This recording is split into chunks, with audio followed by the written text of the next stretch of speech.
Can you give us a brief overview of the genesis of the present economic dead-end street?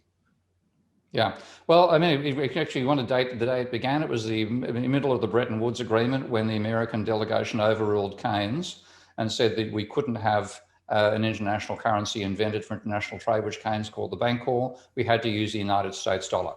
If any event set up the current catastrophe we're in, that was it. Because what that meant was, first of all, any national currency which is used for international trade necessarily has excess demand for its currency above and beyond what you need to buy its goods and services, because you need it for trade to buy goods and services from other countries as well.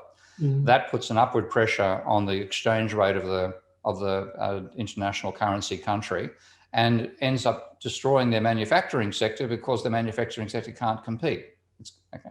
Now, that's, of course, that then meant as well, of course, enormous power for the American financial system, because the American financial system was what you needed to buy goods anywhere else in the world. If you were setting up asset takeovers and asset purchases and so on, you needed American dollars. So you strengthened the American financial sector and weakened its manufacturing sector. When if you had to look at what made America great, it wasn't finance, it was the industrial sector.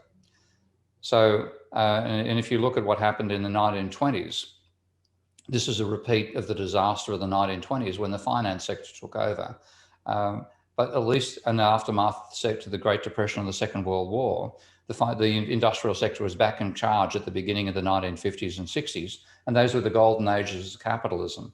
Now, because we'd let the finance sector become so dominant once more, what you had was immediately a rebirth of the trend that gave us the Great Depression, and that was a growth in the level of private debt compared to GDP. And whereas in the 1930s, that level of private debt peaked at about 110% of GDP before deflation hit, and hit 140% of GDP as its peak during the deflationary period when prices were falling by 10% per annum, as well as GDP falling by the same amount.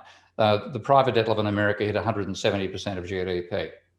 Now, the approach I take to economics has the opposite conclusion to mainstream economics, which obsesses about the dangers of government debt and ignores private.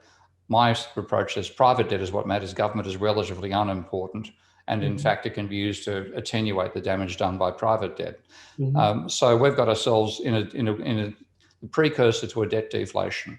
Far too much private debt, insufficient cash flows to service that debt, a stagnant level of economic demand coming out of credit, whereas credit is part of the normal demand in a relatively well-functioning economy, which America was in the 50s and 60s.